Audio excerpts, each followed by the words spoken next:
Routine. So I'm going to spend a few moments going over how to create a whiteboard. Most people say, oh, just get a whiteboard, write it down. There needs to be a lot more preparation and planning involved than just getting a whiteboard and putting it up. This is how you would engage with the individual who has a neurological impairment to help them stay on track. So you'd start by saying, around dinner time or late afternoon, what day is it going to be tomorrow? Let's say the individual tells me that tomorrow is going to be Wednesday. I would say, actually, it's going to be the day after Wednesday.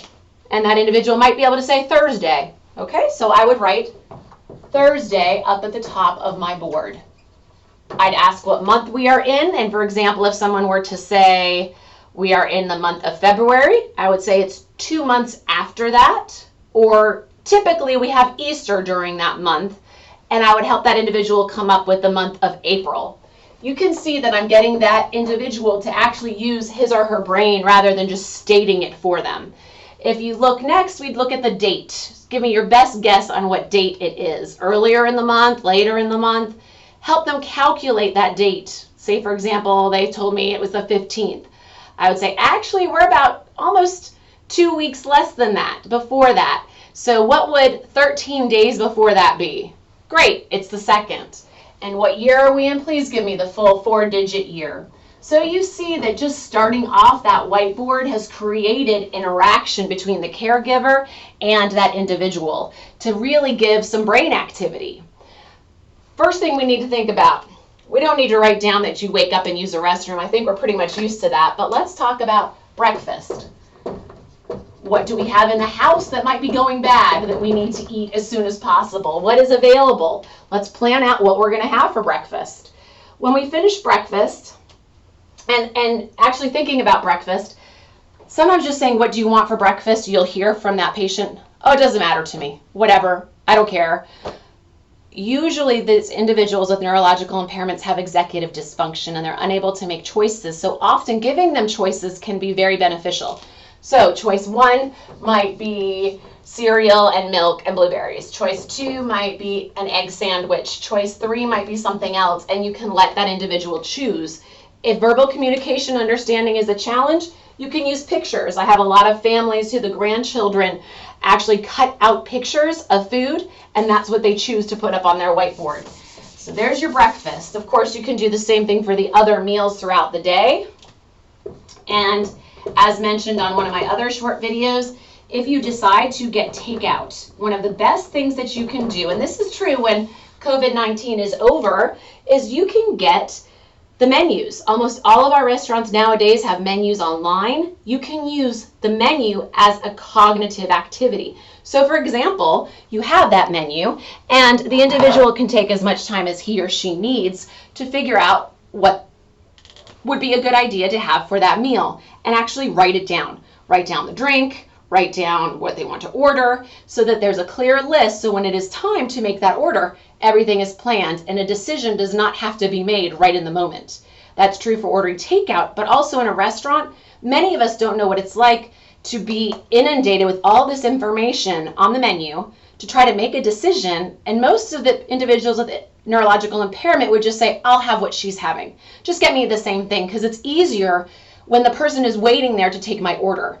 So this notion of creating and planning ahead, even with ordering takeout, can then be modified for when you go out to eat. How great would it be for a waiter or waitress to actually get to you and say, what would you like to eat? Or what would you like to order? Here's my order. And of course you could put it on a post-it note, would be a lot easier than the whiteboard, but just as an example. You can then even take that post-it note and put it straight on here and take it with you to the restaurant when we eventually are able to go back out. But for right now, you could do the same thing when you do takeout.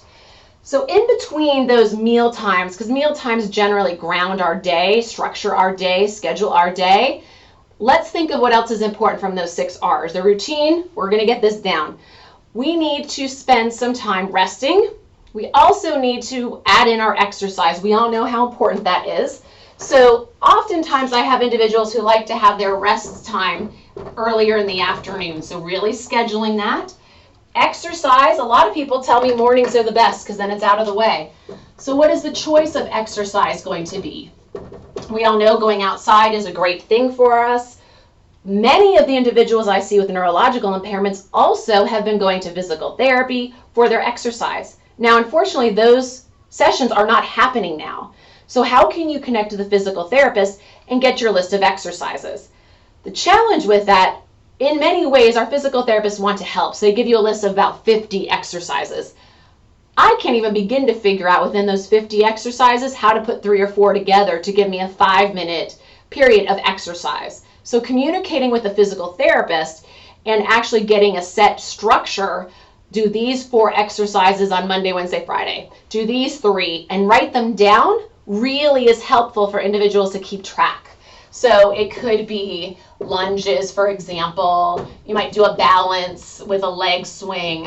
Whatever it is, actually writing it down on the board. Maybe there's 20 lunges, maybe 10 leg swings, whatever that is, because it makes it very clear. The expectation is there, and the individual with a neurological impairment is able to follow.